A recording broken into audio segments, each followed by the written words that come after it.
امام علی علیہ السلام سے پوچھا گیا کہ یا علی، رمضان میں 30 روزے انسان پر کیوں فرض ہیں؟ بس جیسے ہی یہ پوچھا گیا تو امام علی علیہ السلام فرمانے لگے، اے شخص، جب آدم نے اللہ کی نافرمانی کر کے اس شجر سے پھل کھایا جس سے اس کو روکا گیا تھا، تو اس پھل کا اثر آدم علیہ السلام کے پیٹ میں 30 دن تک رہا۔ تبھی اللہ نے آدم علیہ السلام کی تمام اولاد کے لیے 30 دن کھانا پینا ممنوع کر دیا، اور ان 30 دنوں میں رات کو کھانا کھانے کی اجازت اللہ کی طرف سے آدم کی اولاد اور آدم کے لیے ایک عظیم احسان ہے۔ اے شخص، ان 30 روزوں میں سے 3 روزے ایسے ہیں جو انسان کے تمام گناہ کو معاف کر دیتے ہیں، ہر دعا کو پورا کر دیتے ہیں۔ تو اس شخص نے پوچھا، یا علی، وہ 3 روزے کون سے ہیں؟ امام علی علیہ السلام نے فرمایا،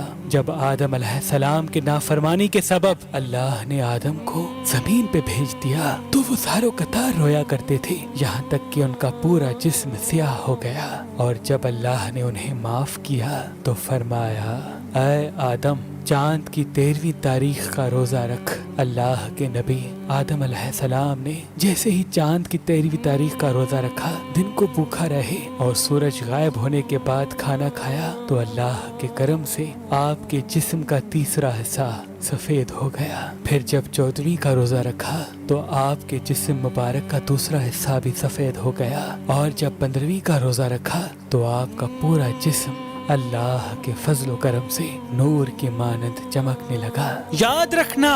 جو انسان اللہ کے قریب ہونا چاہتا ہے وہ رمضان کے 30 روزے رکھے، اور جو انسان اپنے گناہوں کی معافی چاہتا ہے، اپنی ہر دعا اللہ کی دربار میں پہنچانا چاہتا ہے، تو وہ 13ویں، 14ویں اور 15ویں کا روزہ رکھ کر اللہ سے دعا مانگے۔ جو انسان یہ 3 روزے مسلسل رکھ کے اللہ کی دربار میں دعا مانگتا ہے تو اللہ بغیر کسی رکاوٹ کے اس انسان کی دعا فوراً قبول کر دیتا ہے۔